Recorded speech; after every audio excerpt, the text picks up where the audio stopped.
Right now, many of us are going through some serious changes and transitions. And so that's why I really wanted to create this particular topic for this month. And, change might be hitting us hard in ways that we didn't even expect. And I'm talking about shifts in maybe what we value, what we believe, even who we are and how we do business or how we want to be doing business in the future. And maybe, just maybe, the way we used to see things isn't quite cutting it anymore. I don't know about you, but this is definitely something that I've been looking at myself, is that I'm just seeing things in a different light these days, you know? And here's the thing to remember: when you're in the midst of all the uncertainty, and if everything feels a bit topsy turvy, you're not quite sure where you stand. Typically, that's where the magic can happen, in that particular space, because I feel that this uncertainty, it's like this fertile ground for creativity, to work its wonders and bring about a whole new you, a whole new situation, a whole new business, a whole new way of doing things. And I call it a rebirth. Some people call it a reinvention, a transformation. And spring is often associated with renewal and with fresh starts and new beginnings and opportunities. So that's why I thought this would be a really great topic for this particular season. This is a cue, to innovate and to explore new ideas and seize opportunities. Just as spring brings about new possibilities for in nature, right? Businesses can embrace the season as well to explore new avenues for growth and for success. So in this mini training, I'm going to share 5 ways to consciously navigate change, hopefully with a little bit more ease, a little bit more grace. As we know, change is inevitable, but it's how we interact with it that really makes the difference. And we can draw inspiration from these seasonal changes happening in nature. Businesses and leaders can adapt, evolve, thrive in different environments. And what I share today will be relevant for those of you who want to learn strategies and tips for growing maybe a bit more gracefully, having that renewal and maybe some rejuvenation. I really love helping business owners and leaders navigate their success really by design, so that you can be the creator of what it is that you want, and really empower you to lead from within, first and foremost, and with intention. So if you're new to my world, big welcome to you. My name is Michaela, and I'm a business growth strategist and a self-leadership coach. And I guess the best way to describe my approach is strategy plus coaching meets therapy with a metaphysical twist, if you will. So I believe that powerful business growth strategies aligned with transformative coaching is really kind of the catalyst that can unlock our highest potential, our self-leadership, our confidence, clarity, and ultimately growth. And I work with business owners and leaders who maybe hit that plateau and have often wanted to, reignite their business and break free from stagnation, maybe looking for a clearer path to growth, an accelerated path to growth, or taking those ideas and the big visions and really operationalizing them into an action plan that you can get behind and get excited about and get into momentum around. And sometimes it's about realigning your business with who you really are, what you really want, and just shifting that so that it is more in tune with your passion and your purpose. So imagine having a compass and a guide to navigate those plateaus. That's exactly what I offer. And together we co-create the roadmap to realign your purpose, your passion, your profit with who you are. And what usually happens when you do that is you get confidence and you get clarity right away. You get unstuck because you can really see how to take that vision and those big ideas of yours and everything that's kind of jumbled up in your own mind, and really see a clear path for next steps and for achieving it. And in my work, I merge the inner piece, the self-leadership piece, the leadership piece, with the outer work, which is the business growth strategies. And we navigate between the two, because what I find happens is when we implement your co-created plan, you bump up against yourself. I feel that our business really teaches us what we need to learn. And I love helping you navigate those obstacles with a bit more ease and grace. And so, yeah, that's why I love coming on and sharing some tips here, and hopefully to ignite you into your own awareness as you are moving through some of this change here in your professional life this month, this year. So let's dive in to the 5 keys. If you have any comments, if anything's landing for you while we're sharing here today, just drop it in the comments. I'll be looking at the comment box as much as I can to see what's coming in. So let's dive in. So key one is smile at fear and hold its hand with your innate courage. I do believe that we all have at our true core, at our true essence, courage. Raise your hand if any of you have felt the trepidation, the twinge of fear that accompanies your journey towards your next growth edge. You know, I definitely have my hand up here. Let me know if you've ever felt that. And every time we peel away the layers, right, of what doesn't serve us or what no longer serves us to reveal our true desires, our true selves, it's like stepping into the unknown every single time. So here's the magic trick, right? Feeling the fear and doing it anyway. That's the key. Picture this, you standing at the edge of growth, smiling at the unknown. You know, it's about acknowledging the twinge of fear and surrendering to the surge of emotions that might come with that, and realizing that bravery is already there. It's already woven into the fabric of your being. Your soul is hungry for courage, and it's really just all about time to feed it. You see, so if you want more courage, then you need to do what courageous people do. And if you don't feel courageous, then you'll want to ask your wiser self, your higher self, this key question: what would a brave person do? What would a brave person do? Really ask yourself that. If you are confronted with some change right now and you're looking for that extra boost to tap into the courage that you already have deep down inside, that's a really great question to open up possibilities for you. What would a brave person do in this instance? What step would a brave person take? How would a brave person be thinking about this right now? What would a brave person, how would they act? Right? So what would a brave person do? Let's embrace the dance with our growth edge, because if you're on the growth path, then, you know, and if you're like any of the people that are in my circle, I talked to a gal the other day and she said, I'm always in transition. I feel like I'm always in transition. And that can be true for a lot of people, especially if you're growth minded, you know, and that's important to you in terms of a value of continuing to evolve and grow and develop yourself. So it's about really turning that fear into a dance partner, right? Rather than banishing the fear away, and smiling at it, you know, and holding hands with it and allowing it to be a partner as you move forward with it instead of trying to push it away. Yeah. Key number 2 is to release the old and embrace the new. So sometimes we have to embrace destruction as a path to new beginnings.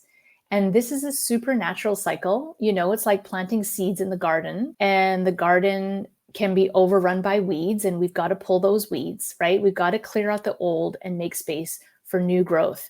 And sometimes we, like the human condition, right, is to cling to what's familiar, even if it's holding us back because it feels comfortable. And it takes courage to let that go and tear down what no longer serves you. But in that destruction, there is that raw power. There's that creative force that's at work that propels you forward.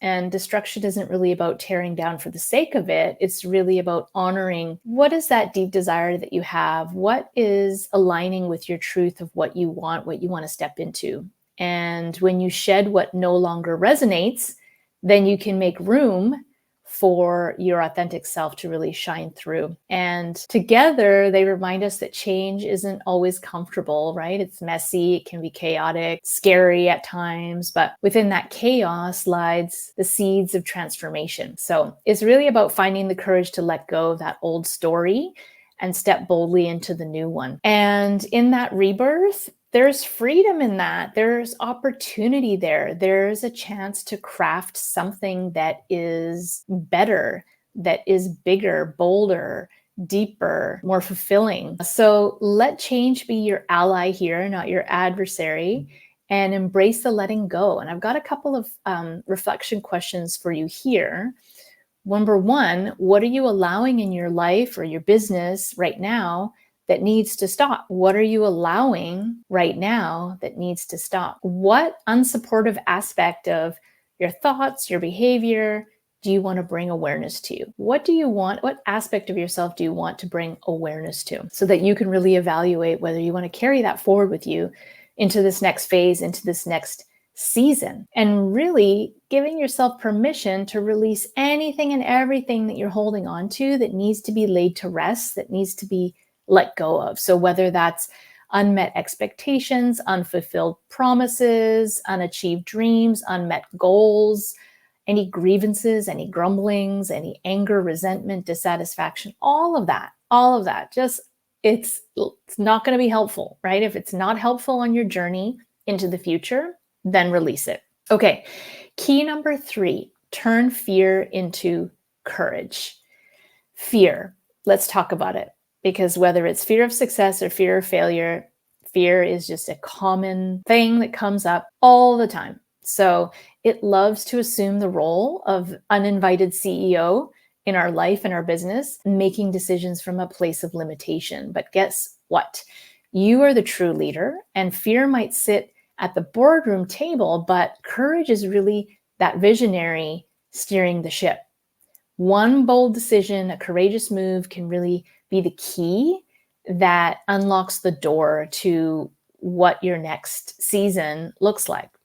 So let me know. Give me a thumbs up if you're ready to feel the fear and do it anyway. Courage isn't in the absence of fear, right? It's really about the audacity to move forward by partnering with it, like we talked about earlier. So a couple questions for you to think about. What bold decision have you been hesitating to make out of fear? What bold decision have you been hesitating to make because of the fear? And while feeling the fear, what is one courageous step you can take anyway in the face of it? While feeling the fear, what's one courageous step you can take anyway while feeling it? Okay, key number 4, acknowledge where you're at. In essence, acknowledging where we're at is super important in the process of change. And it's all about really cultivating that honesty and vulnerability and acceptance and compassion, opening our minds, opening our hearts, and trusting that the awareness is really the first step toward creating the change that we're looking for. The reason why I added this as a key is because a lot of times we resist change. And I find that what we resist just persists, shows up in all different ways. But if we can acknowledge, instead of resistance, we turn that resistance into acknowledgement and acceptance of what is, then we can begin to move forward in a more easeful way. Change really begins with that honest self-reflection and that courage to look inward and acknowledge everything, right? Our strengths, our weaknesses, our desires, our fears. And it's a vulnerable place, but that's the place where we need to be. And it's about really seeing our situation clearly without the distortion of judgment and criticism. And I think that's where I know I've found myself getting stuck a lot of the times around change is when I resist it and I'm not seeing clearly because of perhaps the judgment or the criticism or the judgment, the shame, that may come along with some change. So these are simply just part of the experience in the moment, and we don't need to label them. We need to partner with them and have them at the table, right? Ask all of the voices in your head, all of the emotions that you have and that are going through you to come sit at the table, give them a seat at the table and have them be heard and acknowledge them, and then move forward anyway. And that's the real key. All right, let's take it home with key number 5. Every day is day one. So as somebody who loves a blueprint, right? And I love to know all the details. How is this going to work? How is this going to work out? This concept came to me recently in meditation. every day is day one? What if every day were day one, Michaela? That's what I asked myself. So, this concept of every day being day one is like stepping onto a fresh canvas every morning, armed with nothing but curiosity and a passion for creating something new. So when you're navigating change, you really don't have to have it all figured out from the start. And I think that's where sometimes some of us can get some anxiety around that. How is it going to work out? What do I need to do? And how am I going to do it? And is it going to work? But it's not about that. It's really about taking the first step and looking at it with that beginner's mind of, okay, so what about today? What's happening today? And what do I need to do today to dive into action? And really trusting that the path will reveal itself as you move forward, trusting that process. You don't necessarily have to have the rigid plan or know every single detail. But it does help to know, what that desire is, what your core values are, what your strengths and capabilities are, and, letting that guide the process forward. And each day is really an opportunity to reconnect with all of those pieces to then know and get the guidance to move forward with more purpose and passion on the next step towards creating change. Clarity comes from movement, right? So a lot of times when we're in change, especially really, difficult change, we can freeze, right? Sometimes we freeze. We don't know what to do. Sometimes we try and do all sorts of things because we get scared, right? And we're kind of maybe fighting the process. It's this fight, flight, freeze response that we might get. And so don't get caught up, right, in the analysis paralysis or waiting for the perfect moment. Start with where you're at with what you've got and let the momentum carry you forward. If you're really spinning around, then wait for the storm to clear a little bit so that you can see that calm in the sea before you dive in. But trust that with each step, that path will unfold, revealing new opportunities and insights and clarity along the way, which will inform the next step and the next step and the next step. Yeah. So there you have it. Those are the 5 keys for navigating change with grace. Let me know what resonates most with you in the comments.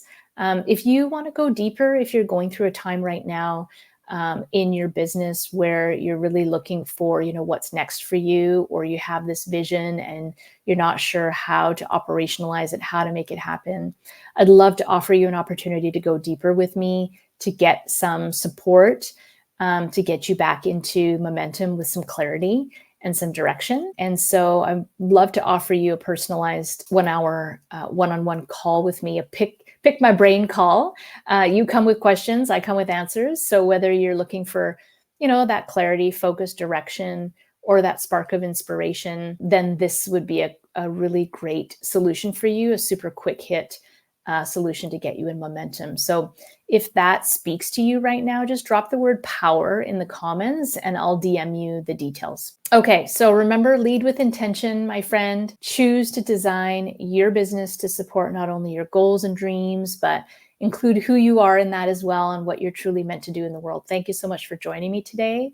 I always love and appreciate reading your comments and getting your private messages. So would love that. And if you haven't already done so, make sure to get on my list to become a Growth by Design insider. I'll drop the link to my newsletter in the comments below where you can get more access to trainings and opportunities that come up now and again to go deeper with the content or to work with me privately. So I will see you next time, my friend. Take care and bye for now.